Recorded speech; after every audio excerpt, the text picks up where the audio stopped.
Welcome to Excess Returns, where we focus on what works over the long term in the markets.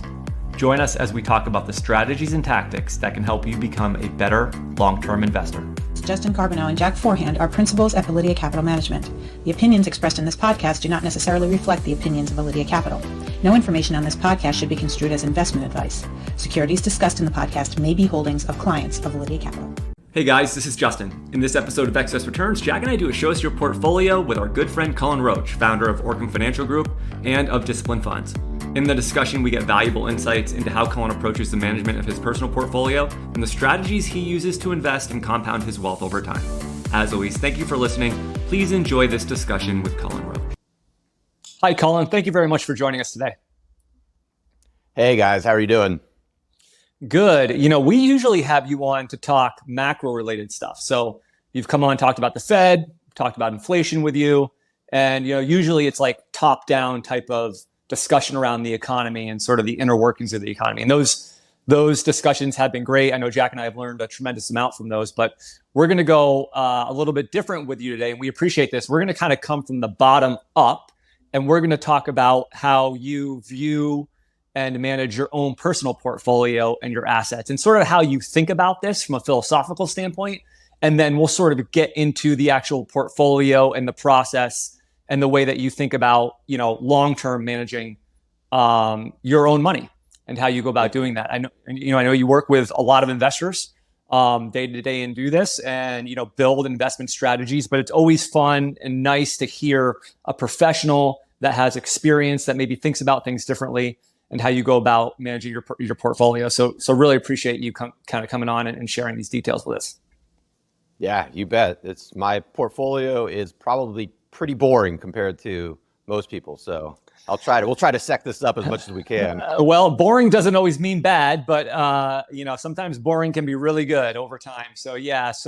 But where we like to start all these discussions, and probably this is how you start most of your discussions with people that you work with, is putting on more the planner hat. And, when you think about your goals with your personal portfolio and what you're trying to achieve with your investments, like how would you explain that? How would you capture that?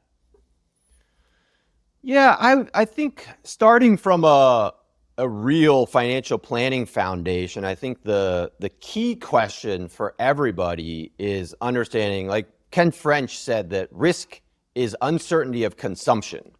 And so as we navigate our financial lives, I think the thing that's really difficult for people to compartmentalize is the time horizons over which they're going to have certain assets. And to me, time has become sort of the essential aspect of managing all this, especially, when I had kids. I think kids really screwed up the way that I think about all this stuff, because when you have kids, you create a lot of short-term burdens for yourself that you didn't previously have, but you also have to start thinking in this sort of like multi-generational perspective. It completely transforms your mentality from thinking solely about yourself and like your wife to thinking then about other people and their time horizons. And so now, in a weird way, having kids kind of kicked me in the butt, because it motivated me in a way to start thinking about things in not just a sort of hyper-productive short-term time horizon, but also this weird sort of, unpredictable long time horizon, this multi-generational time horizon. So, my goals essentially are to create certainty of consumption across various time horizons. And, we'll kind of get into how I actually build or quantify the liabilities and then match certain assets to it across specific time horizons. But, in a general sense, that's what I'm doing, is looking at things in very specific time horizons to try to optimize consumption over all of these time horizons, including time horizons that are incredibly unpredictable, where, in the long term, my own retirement plan, perhaps, my demise, perhaps, how is my wife going to navigate my demise, and then how my children are going to navigate, potentially inheriting some money or benefiting from what I can produce in my lifetime, so that they can create greater predictability across their own consumption time horizons. I'm curious, do you have any, I think that's a really great way to sort of look at it and frame it up, but Do you have any like mental hacks that can suggest to help people sort of think? I mean, it sounds obvious, like when you hear that, like, framing out or looking at these different, potential liabilities or ways that you're going to consume the assets in the future. Is it, for a lot of people, could it be as simple as like maybe writing those down, or what they see is, I'm sure they're like, if you think about college savings, saving for retirement, case of emergencies, like you said, your demise or some type of emergency. So was there any things that you did that you think would be helpful for people listening that could help them think about it that way?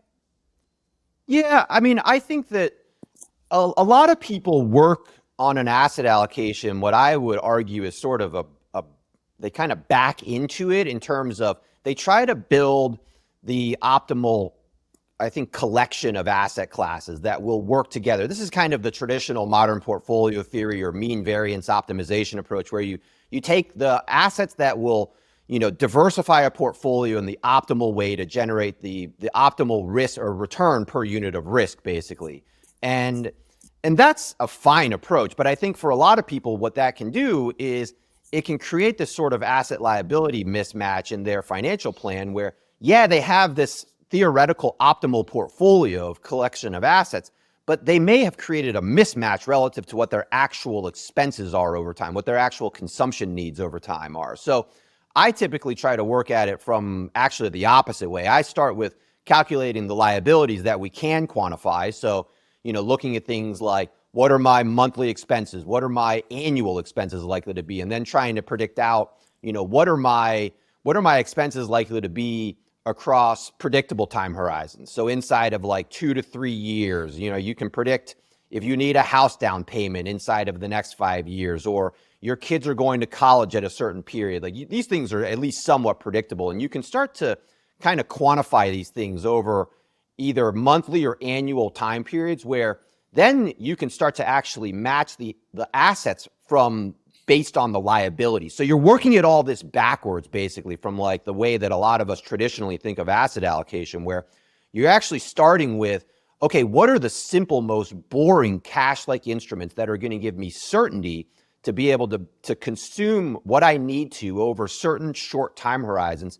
And then once you kind of bucket those things out or quantify them and match the proper assets, especially over I've found for me and my clients, especially quantifying these things over especially giving optimal certainty or a very, very high degree of certainty inside of like the next really like 2 to 3 years, that frees up a huge amount of behavioral bandwidth to take a lot more risk with everything else. So once you kind of quantify a lot of that short-term stuff and bucket it out by essentially applying like cash or cash-like instruments.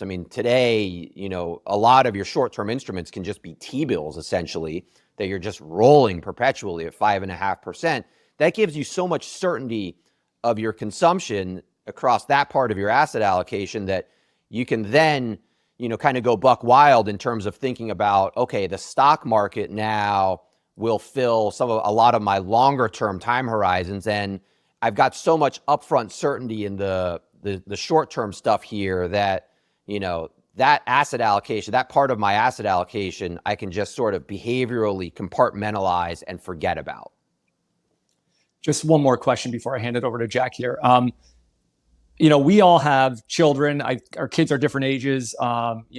Cullen, your kids are younger than mine. So this kind of seems like a silly question asking this now, maybe at where, we kind of all are in our lives, although in a couple of years, I'm going to be 50. So maybe for me, it's not that silly of a question, but how do you ever think about retirement? Do you, and if you do think about retirement, like, do you think, we're in a business where probably if we stay doing this, we'll all be able to work in the investment and, advice, financial planning space for a long time, because this isn't the type of job where we're breaking our back every day in terms of the physical aspect of it. But is that what do you see yourself like continuing to work as long as possible, or do you think about retirement kind of differently?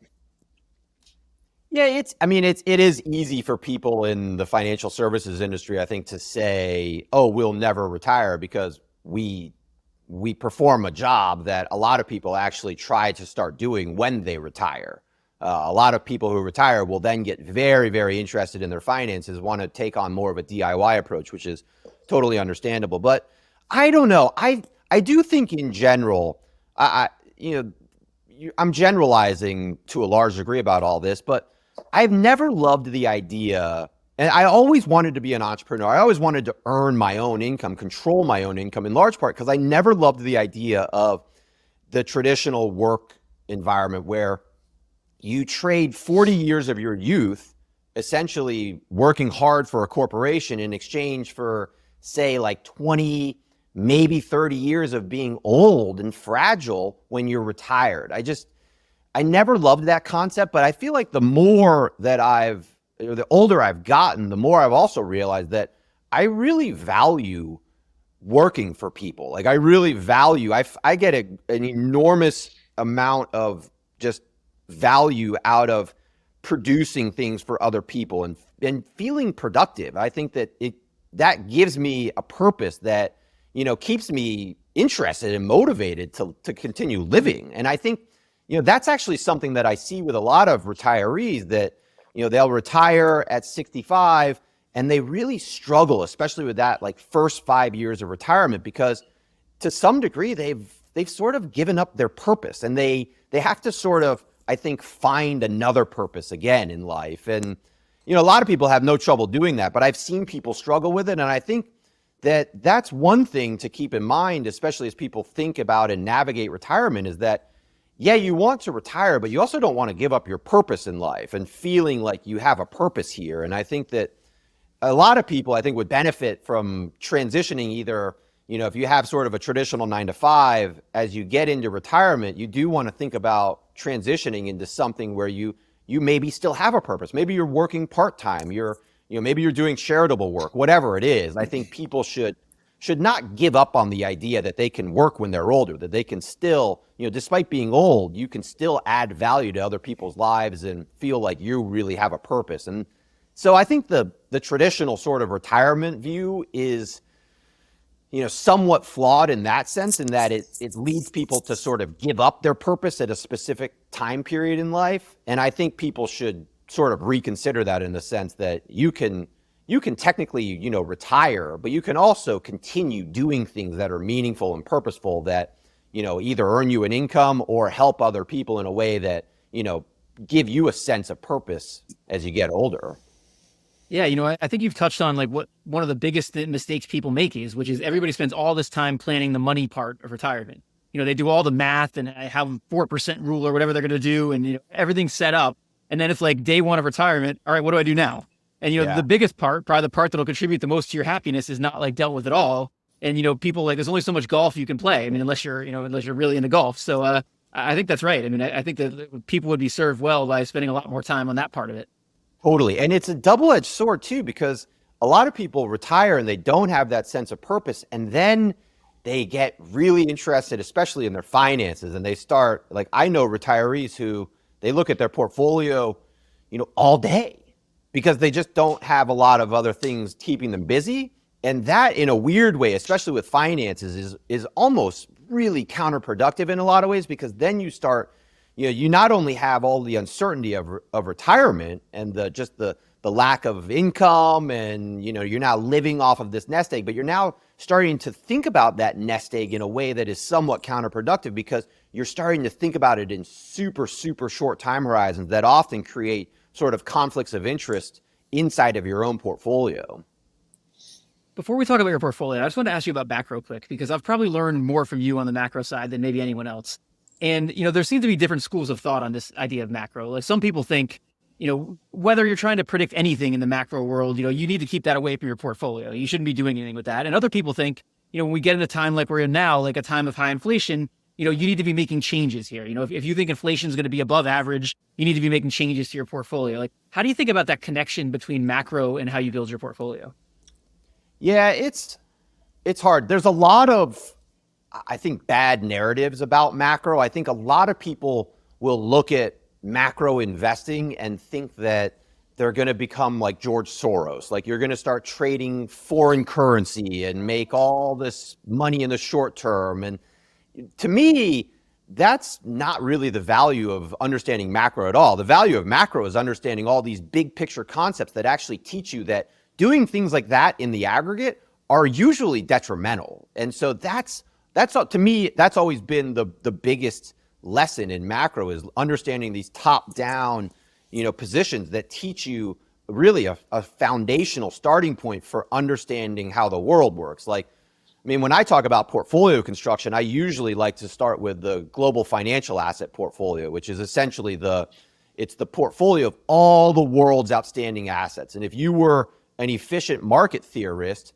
this is the portfolio that you would always tell everybody to buy, because that is technically the market portfolio. The market cap of all the outstanding stocks and bonds in the world is functionally the only, so-called efficient portfolio that exists. And that, as a starting foundational point, that's a really, really good starting point to understand portfolio construction, because it gives you a sense of, okay, this is the portfolio that in the long run, in the aggregate, none of us can outperform, because by definition, it is the market portfolio.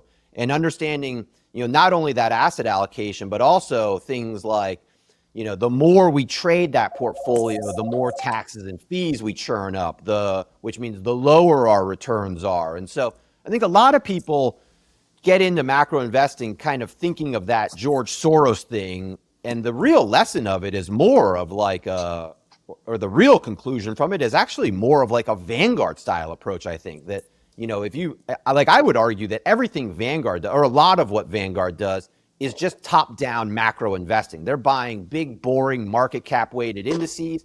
Buy the haystack, forget the needle. To me, indexing is like the ultimate macro approach, and it's based on a lot of these just big picture foundational views of understanding, the cost matters hypothesis and even the efficient market hypothesis, in the sense that buy the market and just let it ride and make sure that your asset allocation is, behaviorally robust and tax and fee efficient, diversified, and, set it and forget it, in essence. So I think for me, that's the biggest thing about macro. And it's the thing that weirdly, I think a lot of people, kind of confuse especially when they read some of my work, because I'm not trying to teach you to be George Soros. I'm trying to teach you to be more like John Bogle, really. And I'm oftentimes communicating or using big macro explanations to really debunk or simplify a lot of this stuff in a way that people can implement portfolios that are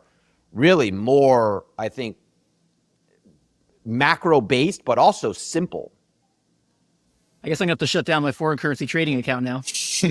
I was hoping for big returns there. I wanted to ask you, you talked earlier about the importance of timeframes and, sort of setting these buckets for different timeframes. How do you think about translating that now into the asset allocation part of it? How do you think about like setting your asset allocation based on your idea of those different timeframes? Yeah, so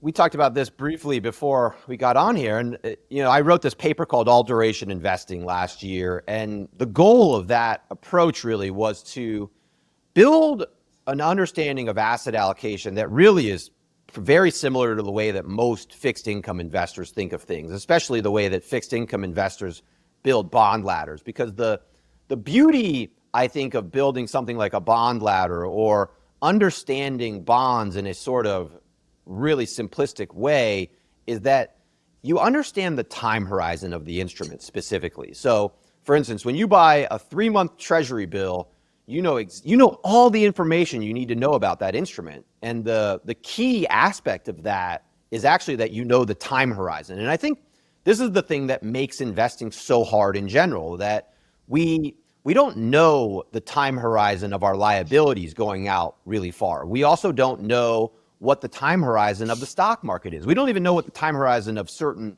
strategies are. And especially once you start mixing a lot of assets together, what is the time horizon of a 60-40 portfolio? This creates all this uncertainty that people have trouble navigating holding these instruments, in part because they just don't know what the time horizons of them are. And so the goal of my paper was really to assign time horizons to specific asset classes. And so people can then compartmentalize these instruments in a very specific manner where they know, or at least have some sense of, the general time horizon. So for instance, like the the stock market in my model is a 17-year instrument. A 60/40 portfolio is a 12-year instrument. The global financial asset portfolio is actually closer to like a 9 or 10-year instrument. The aggregate bond market is like a 5-year instrument. And so you can do this. You can assign these time horizons to every single asset class. You can even do this, interestingly, for like alternatives and things like that. Like, thinking in terms of, it was interesting when I ran the model that a lot of instruments that actually look like insurance, they literally act the same exact way that insurance does. So for instance, like I own life insurance. I own a 20-year term life insurance policy. That instrument is something that I know will generate a negative real return over the course of my life, assuming I survive the full 20 years. But if I die at year 10, that thing is going to provide a huge asymmetric real return. And when I ran the model and plugged in a lot of different instruments, things like gold and managed futures and ultra long treasury bonds, they all exhibited those similar sort of characteristics where in very specific environments, they oftentimes created these weird, large asymmetric returns. So for instance, like managed futures typically do it when the stock market goes down a lot or volatility is really high. The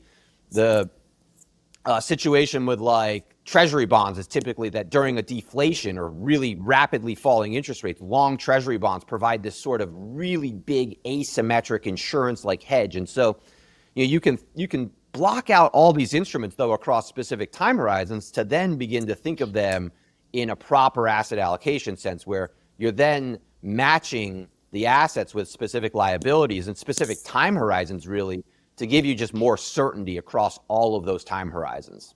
When you say like a set, like stocks are a 17-year asset, or you're putting a year on the time horizon or time frame, what goes into, so it's a volatility metric or something like that? And like, just talk through the formula of what goes into that number, because it would help me like understand it. Yeah, so when I'm thinking about this, when I started working through this concept, I was really researching, based on like fixed income duration style thinking. And William Bernstein talks about duration as being really the point of indifference for an investor. And he was actually calculating the duration of the stock market. And I think he did it based on the dividend yield versus, max drawdown, basically. And he came out to that stocks were, I can't remember exactly what the number was, something like 40 or 50-year instruments. I took the same general concept and basically did max drawdown versus expected real returns going forward. And using that sort of analysis, you can think of this in terms of like, if you bought the stock market today, and let's say the max drawdown is 50% and the expected real return of it is, say, 7%. Well, I think the math on that works out to roughly like 17 years. And that's your point of indifference, basically. That's the point where in real terms, you're indifferent to what this instrument, how it performed. There's lots of opportunity costs and things like that. But in terms of just, that break even point, that's your point of indifference. And so that's how I sort of started thinking about and starting to quantify this concept of duration as it applies not just to the bond market, but also trying to apply it to other instruments. So then we can begin to think of, not even just the stock market, but also like strategies. Like you can plug in a 60/40 to this. You can plug in a momentum fund into this, and you can actually calculate what the potential duration of that portfolio is, just to give you, I think, a general time horizon for properly judging the way that this instrument might perform over long periods of time. Okay, that makes a lot of sense. And I think that plays into like the behavioral aspect about how you can look at this as an investor, how you can talk to investors about it, and how you can almost put a line in the sand about kind of like worst case scenario, what you have to endure to sort of have some type of break even on that investment. Yeah, exactly. Because I would argue that so much of it, maybe all of investing, is just it's a time trick, really. Like you're trying to navigate time, basically, and none of us have absolute certainty over it. We don't know what our lifetimes, how long we're going to live. We don't even know. A lot of us don't even know if we're going to have an income next year, or how much what's the asset value is going to be? And so much of this is just navigating the uncertainty of time across different time horizons. And when you can at least begin to get a perspective of what your time horizons are, I think you create a lot of certainty inside of especially the behavioral navigation of a lot of this, where you just feel more comfortable with what you're doing because you know the specific time horizons over which you're likely to have certain amounts of money. So think about that with a real world example. If you were saving for your child's college education, and let's say that's 14 years in the future, you would basically build a portfolio with a blended duration of around 14 years, between stocks and bonds or whatever else you're investing in to try to meet that goal.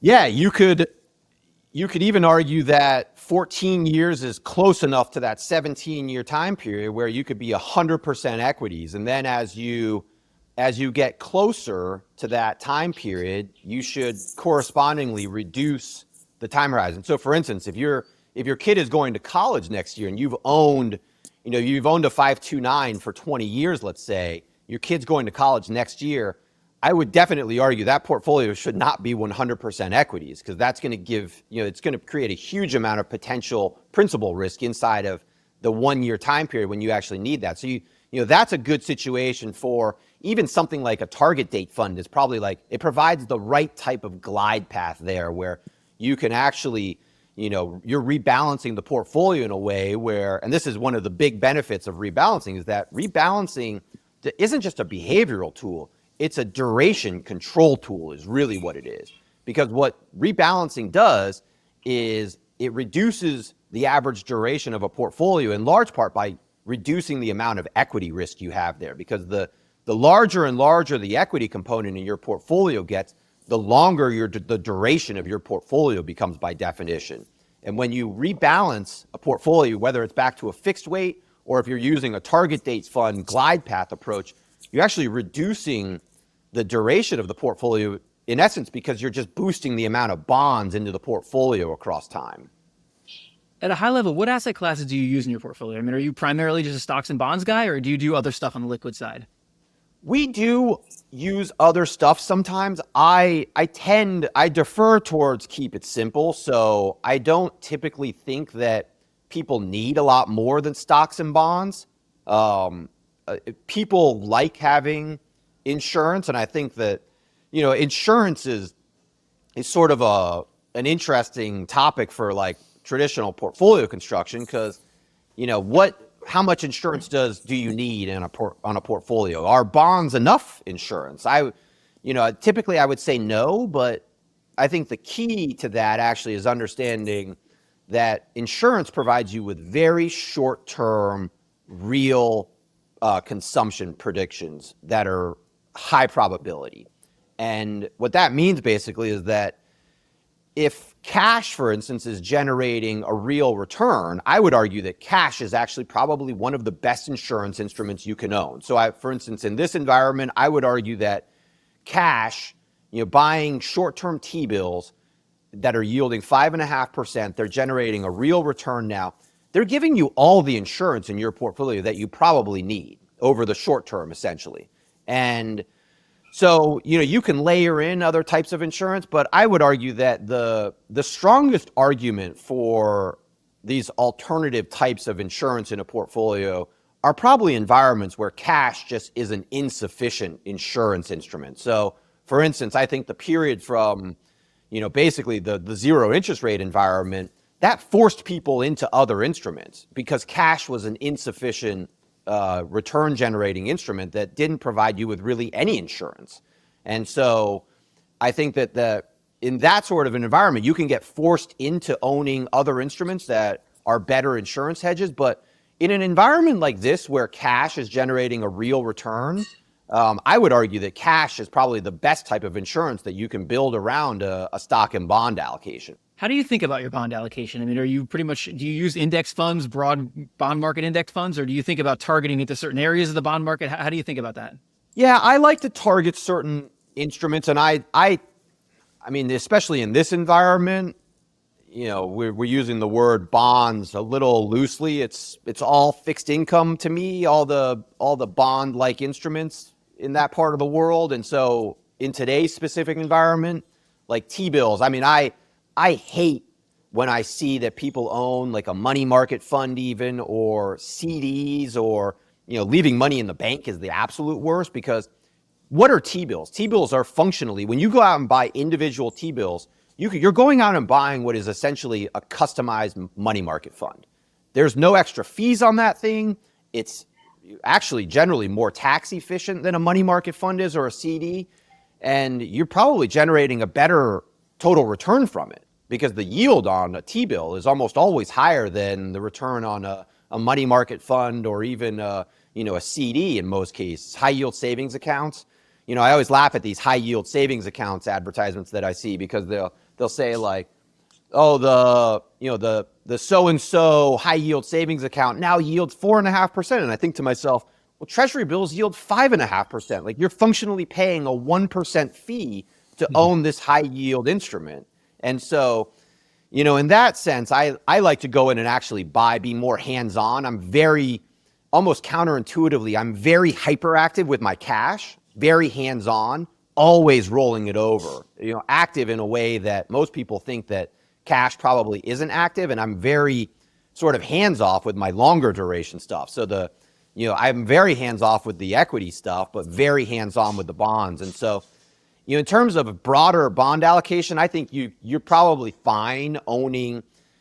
I mean, I think of bonds as really they're principal stabilizers in a portfolio. I think some people like to think of bonds as real return, inflation protection instruments, and I don't like that mentality at all. I think that bonds they should be owned to create principal stability across very specific time horizons. And if you own the right type of bonds, typically government bonds, or even a very diversified portfolio of bonds, you can establish a very high degree of principal stability across specific time horizons. And, that I typically don't love buying like a bond aggregate or an overly diversified bond portfolio, because especially the more you layer in corporate bonds and foreign bonds, especially, you actually can create a lot more instability in that portfolio than is necessary.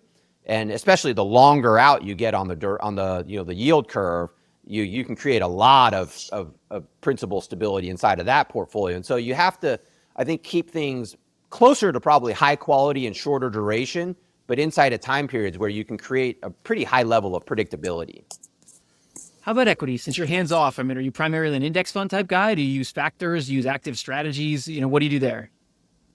Yeah, it is. So I think of all the equity components as longer duration. And then inside of that, I mean, I'm relatively agnostic to the way people do this, as long as they're doing it in a way that is relatively tax and fee efficient and diversified. The main, I guess my main gripe with some of the factor investing approaches over the years is that I would argue it's very hard to time when you should own certain factors. And so the very simple answer to solving that problem is that you just own all the factors. And the way to do that is to just own like a market cap weighted fund, rather than trying to pick the component of the market that is going to perform the best. But at the same time, I also know there's strong empirical evidence for owning factors. And so, at heart, I'm probably a value investor. Just that, for me, psychologically and behaviorally, that's my comfort zone. And, it's been, being a pure value investor has been a pain train for a long time, which is, again, that's the argument against a purely concentrated value approach. But I have nothing against factor tilting, where if you have a position in like SPY as sort of a core equity holding, and then you own, some foreign small cap, or, whatever it might be, a momentum fund that's a domestic, momentum fund, whatever it might be, there's strong empirical evidence for all of these things. And so, you can get brain damage trying to overcomplicate or, pick the right components, but also I don't think there's a lot of harm in trying to factor tilt to generate a little bit of an extra return premium. So at your core, are you pretty much you use an index-based approach? Yeah, as a baseline, I would argue most investors should just start with a a boring, ultra diversified, market cap weighted approach. And if you want to tilt or add some factors, either for behavioral purposes or heck, just, taking a flyer on, hey, I want to try to generate a little better return from this thing that, has some pretty solid empirical evidence to support it. There's nothing wrong with that in my view. Would you ever adjust your equity exposure based on valuation? Like I remember Meb Faber did this thought experiment on Twitter where he started with, I think the CAPE was like 45 in 2000 was the peak CAPE of the S&P, and he just kept raising the number and was saying to people, would you reduce your equity exposure if it was 100 like Japan? Would you do anything like that? Would you ever consider valuation, or is that completely outside of what you do? Yeah, I mean, I would argue that valuations ultimately, there's a million different ways to calculate valuations, but from a really sort of baseline perspective, I think going back to like the global financial asset portfolio, what typically happens in that portfolio is that portfolio is usually like 45, 55 stocks, bonds, or at least it has been for the last like 5-6 years or so. And what typically happens inside of that portfolio is the bond piece grows, the stock piece outperforms the bond piece and grows disproportionately. And what typically happens over time is if you actually recalculate this, it typically recalculates back to about 45, 55. But if you owned, and that's mainly because the bond market is just much larger in terms of issuance. There's a lot more new issuance coming out in the bond market that kind of offsets a lot of the growth. So they never get too disproportionate away from each other. But there are periods where, especially if you don't rebalance back to this sort of market cap weighted calculation, if you just buy a 45, 55 and you let it ride, your stock component is going to start to outperform because the valuations of equities are growing for whatever reason. And typically that needs to be rebalanced back to offset some of the outsized risk that you then have in the equity component, because you get this, this sort of multiplier effect where 45% stocks grows into, say, 60% stocks. And inside of that portfolio, especially from a volatility perspective, you don't really own 60% stocks. From a volatility, contribution perspective, you really own something closer to like 85% stocks, because 85% of the volatility in that portfolio is being contributed by the stock component. And so, as valuations typically grow and deviate from, create these deviations relative to the bond market, I think it makes a lot of sense to rebalance in large part because you're offsetting that added duration risk that comes from the growing equity piece of the portfolio. And valuations are, it's hard to quantify, but from a simple market cap weighted valuation perspective, you typically want to rebalance because the stock market in terms of value is just growing much more rapidly on average than the bond market is. Do you own international stocks? That's been kind of a subject of debate, especially with international stocks doing so poorly against U.S. stocks for decades now.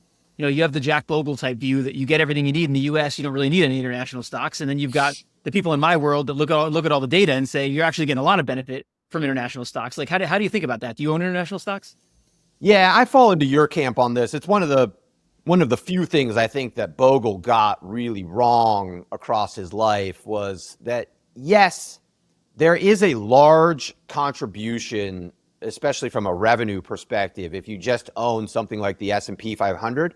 But I'd argue the real benefit of owning international stocks is that, well, you're not only reducing your domestic stock exposure risk, you're also giving yourself a currency hedge. And that's one of the biggest, I think, contributing positives of owning international stocks is that you're really dampening the effect of the potential currency risk that you have in your domestic equity portfolio by owning some of these foreign entities. And so, is it necessary and, what's the right size? That's a much trickier debate. But I would argue that from a basic, position of sort of reducing home bias and reducing currency risk, you should own, everyone I think should own some international stocks just to avoid that position. I mean, you can look at, there's a lot of historical evidence to support, these arguments against home bias. I mean, the classic one is looking at, like the Japanese stock market in the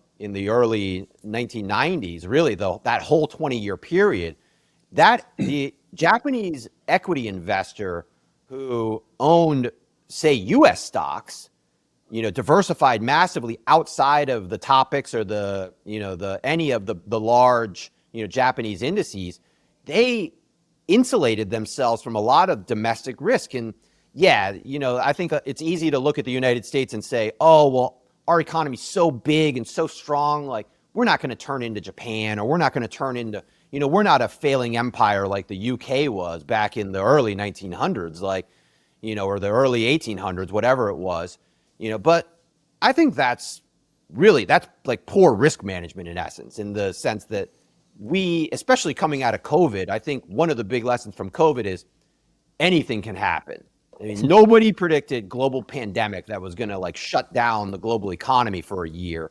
And you just never know what's going to happen. And I think that diversification is essentially, the process of spreading risk around, and having a lot of home bias results in a lot of domestic equity and domestic currency risk that can easily be hedged away. Yeah, this is one of the biggest challenges, like working with clients, but also maybe in managing our own portfolios, is this idea that there can be things that make complete empirical sense that work over the long term, and they can not work for 20, 30 years. And so it's so hard for a person, for a client, or for you yourself to look at it and say, wait, this hasn't worked for literally 20 or 30 years, but it still makes complete sense. Even I struggle with that at times. So I can understand how that's difficult, but you're right. The case for international stocks is very strong. It's the hardest part of diversification, really. I think Brian Portnoy was the one who said that,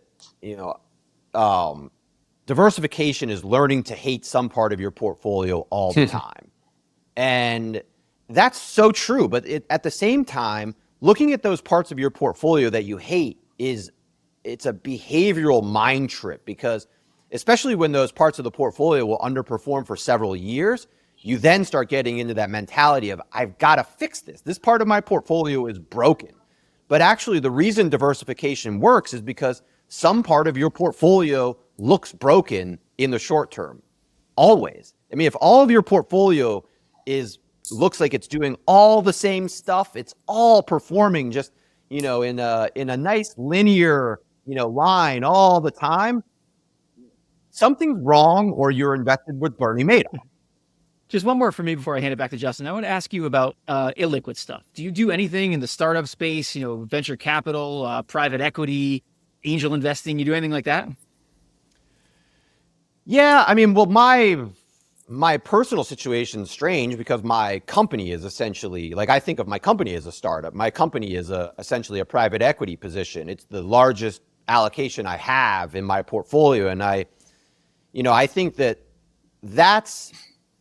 that's really important in terms of the broader way that I think of asset allocation, because I specifically, especially, again, coming from sort of a macroeconomics background, one of the things you learn in macroecon is that the word investing has a very specific meaning in economics. It essentially means to spend for future production. And when you buy stocks and bonds, you're not actually spending for future production. You're allocating your savings. When you actually, the investments that most of us do are in ourselves. They're in our skill sets. For me, it is building a skill set and building tools that I can help people that ultimately will accrue value to my company, basically. And that's where I make my core real investments. I try not to, it's hard to say everything is savings. I like to call literal portfolios. We traditionally call these investment portfolios. I try to call them savings portfolios just to communicate this concept. But at the same time, I know most people think of investing as buying stocks and bonds. So I have to speak the language we have, not the language that I want. But I think it's a really useful distinction, because it compartmentalizes the things we can control versus the things we can't. And you can control the value and the skill set that you produce over time. So, investing in yourself is like, it's essentially like being the horse trainer and the horse and the jockey. You control a lot of the outcome there. Whereas buying stocks and bonds is more like being the gambler at the track. You don't have any control over the outcome of what those instruments do. You might be able to predict them to some degree, but you don't actually dictate the control. And that's the difference between allocating your savings versus investing in things like yourself. And so, in terms of how I think of this in terms of like venture capital and other things that, are sort of more alternative investments. I think of venture capital or even most private equity it is super long duration equity type investing. So, I mean, venture capital typically means you're buying a very, very young entity. So, you're not buying a public market equity by any means. You're buying something that is much younger, has potentially a much longer time horizon, a much higher return potential, but also has a very, very high failure rate. And so that thing in terms of its duration is a super, super long duration instrument in a proper perspective. I mean, if you invest in a venture capital company or investment, your hope really is that you're buying something very young that's going to grow very old over a multi-decade period, hopefully. And so, I would compartmentalize VC and a lot of private equity stuff in the equity bucket, but as an even longer, higher risk part of that. And so for me, because that's so much higher risk, it's probably only 1% of my actual personal portfolio. Whereas, my personal investments in my company are, they're by far the largest allocation that I have inside of my personal portfolio. I don't know what that is worth. Some people might argue it's worth zero. I would argue it's worth millions of dollars. But you don't really know.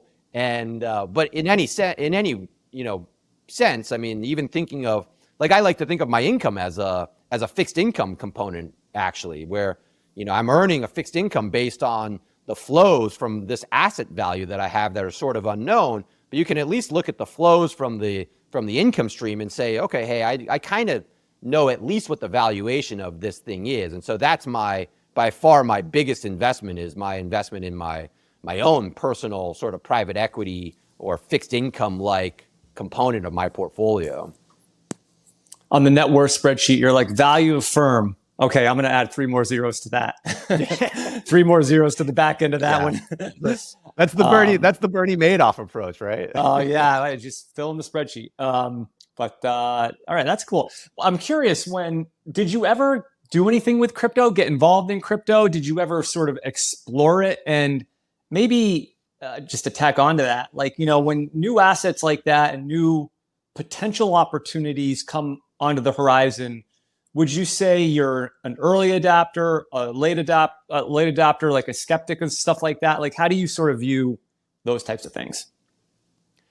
These are hard. I think they're really hard, especially for financial advisors who have a fiduciary responsibility to people to not expose them to really crazy asymmetric risks, especially unregulated risks. And I think that's been the hardest part for a lot of financial advisors over the last 10, 15 years especially with crypto, is that the unregulated aspect of it creates so much risk that I think a lot of financial advisors haven't felt comfortable with it. The approach I have to owning crypto, and really, I mean, when I say crypto, it's basically just Bitcoin for me personally. I think of Bitcoin as really the longest possible duration instrument that is basically a fiat currency insurance hedge. And I think that's the dominant use case for Bitcoin. And that argument is, I would say, not that great for the dollar, for the world's reserve currency. I would argue it's a very, very, very powerful argument if you live in any sort of third world country where the currency risk is just enormous. And so, inside of that perspective, again, it's operating like this super long duration insurance instrument. That means to me that it's not a core portfolio holding. It's a satellite, basically. It's an insurance satellite around it. And again, I own some Bitcoin. It's less than 1% of my total net worth, probably.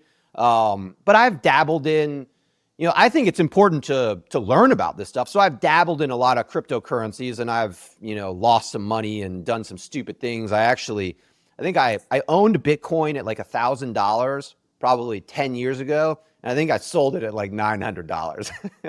So, and then I bought it back at I don't know, $25,000 or something, and rode it up to 60,000 and then back down to wherever we are now. So I haven't made a lot of money with Bitcoin or anything, but at the same time, I've learned a lot by investing in it. I mean, I think that that's one of the benefits of actually being in the trenches, investing in this stuff, is that it teaches you how a lot of this stuff works when you actually see the market function. And so, with new sort of paradigms like this, I think that it's useful to at least dabble in it, so you kind of begin to get a grasp of how these things operate, what's your comfort level with it, because especially with Bitcoin, I mean, talking about a hyper volatile instrument.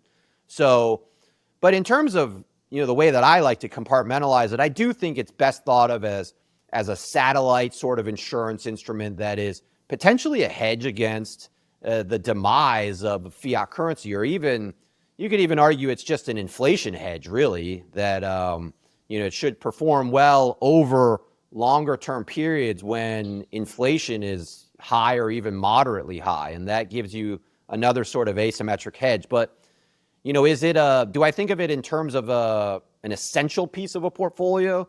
No. And I think that that's also consistent with if you go back to the global financial asset portfolio, the whole crypto market is less than 1% of all the world's outstanding financial assets. And so even going from that baseline perspective, it's an extremely small market relative, especially to the amount of bandwidth that it gets in the media. This is a very, very small asset class. You could argue it's going to become a much bigger one, and that's, an argument in favor of holding it potentially. But, working from a purely sort of market cap weighted perspective, the argument for owning it, whether it's insurance or just a market cap asset allocation inside of your portfolio, the argument for owning a huge amount of it, I don't think is that strong, especially if you're an investor inside of the United States, where the reserve currency dominancy is just sort of unquestionable at this point, and unquestionable, I think, going forward for a very long time here. Yeah, we talk about cryptocurrency and Bitcoin a lot, or at least we were talking more about it when it was at 60,000, but it's still a relatively very young asset class. I mean, Bitcoin only came onto the scene in 2009. So, you're talking 14 years of the asset class existing. And even though if you look at the returns, they're ridiculous, but it's still so young relative to many of the other asset classes that we have. Yeah. And that's one of the strong arguments, I think, for owning at least a piece of it, is that, if this thing is, like, when I plug it into my alt duration model, Bitcoin comes out to like 100-year instrument.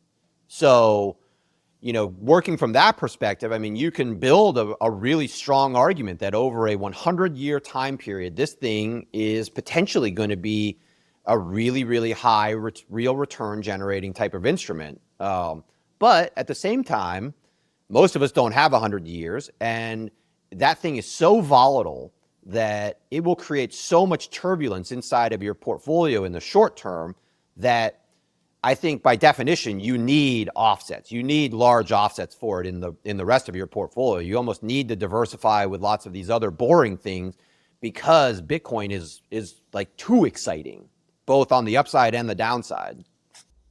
I think the first interview we did with you, you had just got back from Home Depot and you had bought like lumber or something, and it was like quadruple what you thought it was, what it was like 6 months before that. And we were talking about how expensive the project was, but that relates to sort of the house. I mean, you seem to be pretty handy and do work on your house, or have done work on your house, but how do you think about your home in the context of your portfolio? Do you view it as, clearly it's an asset? I'm guessing you have a mortgage on it right now, so you're paying that mortgage off, but do you view it as like, okay, I'm paying the mortgage and it's not really part of my net worth. It's like, I'm going to pay to live here because I have a mortgage and there's expenses, or that I'm going to have this big asset 20 years or 30 years down the road that's going to be paid off, and that's going to be part of maybe my retirement. How do you view that? Yeah, I do not like the idea of thinking of a house as an investment, just in large part because, especially after, so my process of buying our primary residence was, we went through the ringer with all this. I wanted to buy a house in 2012 that we ultimately were too timid to buy. And then, probably 4 years later, we went in and bought a similar house that cost 50% as much. And we ended up having to knock the whole thing down basically when we remodeled it. Because once we got into it, like this was the first home I'd ever bought.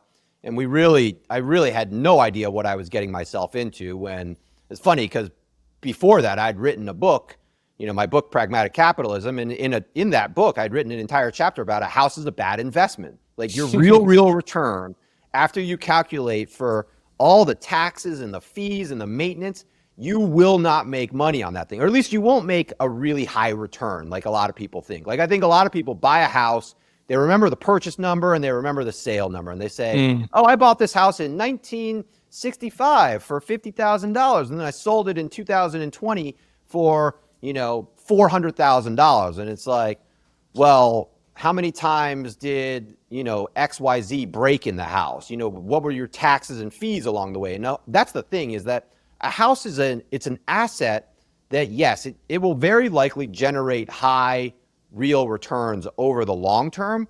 But when you back out the taxes and the fees and the maintenance, a home is an asset with an incredibly high expense ratio. And that's especially true if you actually go in and you calculate like the time involved in maintaining a lot of the things with a home that you don't have to do if you're renting. And so homes are just really expensive. I think that it's best to think of a house as it's a long duration instrument inside of my model that will generate very low real returns over, an after tax, after fee basis. But at the same time, it is a long duration instrument in the sense that if you own that thing and you buy and hold it, the likelihood of you losing money on it is very, very low. So, when it comes down to like the whole buy rent situation, I think that a lot of that depends on time horizon in my view. Like if you're going to buy a house and you're going to stay in it for more than 10 years, the likelihood of you losing money, even if you're buying that house in 2006, at the very, very peak of prices, the odds of losing money over a rolling 10-year period, they're very, very low. And so, again, looking at this across time horizons, I think that you can get yourself into trouble if you're thinking about this as a short-term money-making investment, whereas, if you're thinking of this more as like just a place to live, a place to raise your family, a place to be comfortable, a place to sort of build a foundation for actually making other investments. Like, I work from home a lot. So, I could argue that my home has been a great investment in the sense that, it's allowed me to focus on other stuff in this very sort of organized manner. But from a financial perspective, I don't love the idea of thinking of a house as like a money-making asset. That's very different if you're somebody who's a professional, say, builder or even a professional landlord. That whole, you're running a corporation that's providing value for people. That whole situation is probably different. But in terms of just being a primary residence, I don't think people should think of the home as someplace where they're going to make a lot of money. That is it's not your retirement plan. You had mentioned that, after you had kids, it kind of changed your perspective on sort of your personal portfolio spending, habits, priorities. But what is your sort of strategy or I guess view or philosophy on, what you do save for your kids? Like, for instance, do you have a goal of like trying to save enough to put them through college or maybe mostly through college? Or do you maybe have custodial accounts for them? And, in terms of thinking like in terms of generational wealth, do you think about leaving, something to your kids or hopefully, leaving something to your kids, if that's even something you want to do? I'm just curious about your perspective on that. I like the Warren Buffett line where he said that he wants to leave his kids enough to do something, but not enough to do nothing. And I think that's how probably most parents feel about raising their kids in general, is that you want to give them things that they need that will help them navigate, their own consumption and investments over life. But at the same time, you don't want to give them so much that, they fail to develop the skills and the tools that are necessary to just navigate everyday life. And so, my parents, my dad was a Marine and a DC cop. So he was really tough with us in terms of like establishing a work ethic. But my parents also, like, they paid for our education, and that was about it. I mean, in terms of like what they gave us, and I don't expect to get an inheritance from my parents or anything like that. They provided me with what I think is the ultimate or the ultimate investment that a parent can provide for their children, which is just an education. And so my goal is to do something similar, where I do want to, I would love to pay for my children's education and provide them with that, fund that investment in their skills, because I know that they can't fund that investment themselves in all likelihood. And so me being able to do that for them, I think will create sort of that foundational starting point where they can then, go off into the world and start to, develop their own skill sets and start investing in themselves in a way where they at least have a starting point to, to start to do something with their lives, rather than, just giving them everything so that they can do nothing. And so, yeah, I mean, I'd love to be able to leave my children with enough to do that something, but not to the point where they're just going to become like spoiled brats and do nothing for, their whole lives. So I would, in terms of like breaking that down, it's hard to figure out what is and this is sort of the mind F of like trying to navigate these multi-generational time periods, is like, what's the world going to look like when my 2-year-old daughter is 40?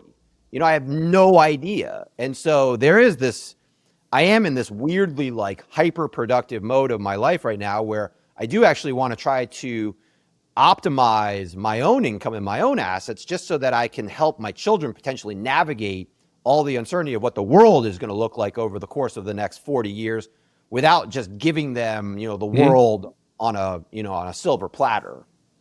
As we get to the end of these, we always like to ask a question that gets us this idea that not everything we invest our money in, is for financial gain. And I always give the example, like I have a racing sailboat, which is a pretty atrocious investment from a financial standpoint. It's got to be kept up. There's always things breaking, but I get a lot of joy out of it. I go out with my friends on Wednesday night and we have a couple beers and we race around some buoys, and like it's a lot of fun for me.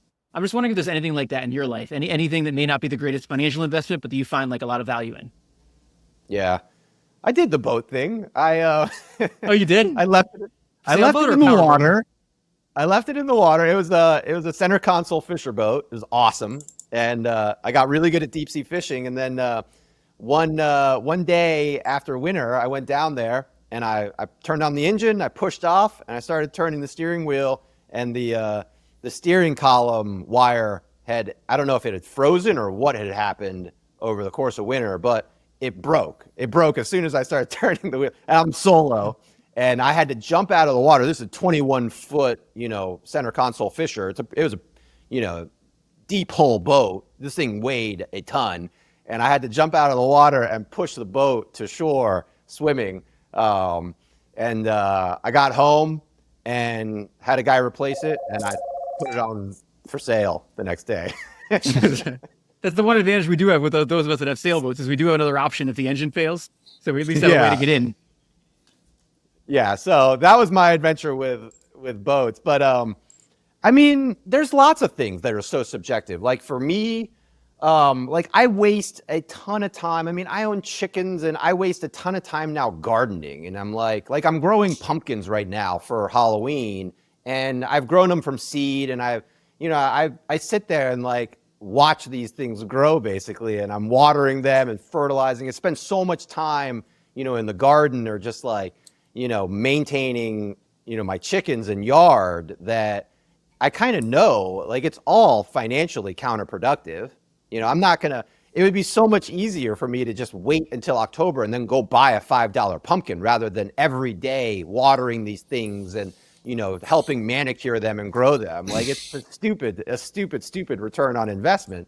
But at the same time, like I just love the process of doing it. There's something super rewarding to me about getting my hands dirty and, learning how these things actually grow and taking care of them. And, there's a certain amount of responsibility, especially with animals. I mean, farm animals, especially, like they're totally helpless on their own. And so there's a responsibility there, and just an upkeep that is sort of rewarding, in the sense that I'm getting eggs ultimately that would be probably a better investment just buying them at the store. But I don't know. I enjoy this sort of subjective feeling of the reward of getting, the return on investment from these things that I know financially are totally counterproductive. But chickens and plants are a lot less expensive than both.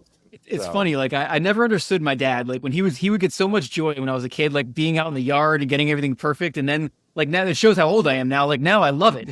Like now I've totally flipped the other way. Like when I've got my yard perfect and stuff, it's like this feeling you can't describe.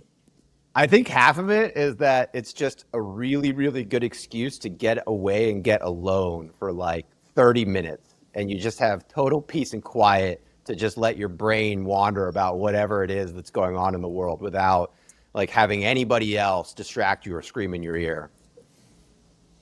And you could argue that's the best return on investment you can get in this world. Peace and quiet. Peace and quiet. So this has been great, Cullen. We just like to ask all of our guests sort of one last question, which is if you could impart one lesson that you've learned in building your portfolio to the average investor, what would that be? I think it goes back to that concept of really properly structuring your savings versus your investing. And that was one of my big aha moments, was that I used to spend so much time obsessing over stock picking and building my portfolio in just the perfect way, where I was doing just hours and hours of research every day on instruments and entities. And once I sort of had this aha moment about, well, my real investments are in myself and the things that I can control and my own really spending for future production, rather than, obsessing over things that really are controlled by the market and whatnot, that freed me up to really, I think of these things in a very proper time horizon, in a more holistic sense, where I was then thinking of my income and my personal investments are really the core. They're the key aspect of financial success. And then the savings that I generate from that income and allocate into a diversified, financial plan and asset allocation, it's all sort of secondary. And I think a lot of people, think of these things backwards, where they think of the stock market as some place where they get rich. And really, the place where you're going to get rich is investing in yourself and your own future output and your own future production, so that then you can generate, optimize your income in a way where then you have the flexibility to protect what you've made by then diversifying it across all of these sort of secondary markets like stocks and bonds and all the other instruments we talked about today. Cullen, thanks so much. You're always game for coming on with us. We really appreciate it. I know our audience does too. So thanks. Have a good end of your summer, and we look to see you again soon. Thanks, man. Thank you, guys. I love the show, so keep it up. This is Justin again. Thanks so much for tuning into this episode of Excess Returns. You can follow Jack on Twitter at @PracticalQuant and follow me on Twitter at JJCarbonell. If you found this discussion interesting and valuable, please subscribe in either iTunes or on YouTube, or leave a review or a comment. We appreciate it. Justin Carbonell and Jack Forehand are principals at Validia Capital Management. The opinions expressed in this podcast do not necessarily reflect the opinions of Validia Capital. No information on this podcast should be construed as investment advice. Securities discussed in the podcast may be holdings of clients of Validia Capital.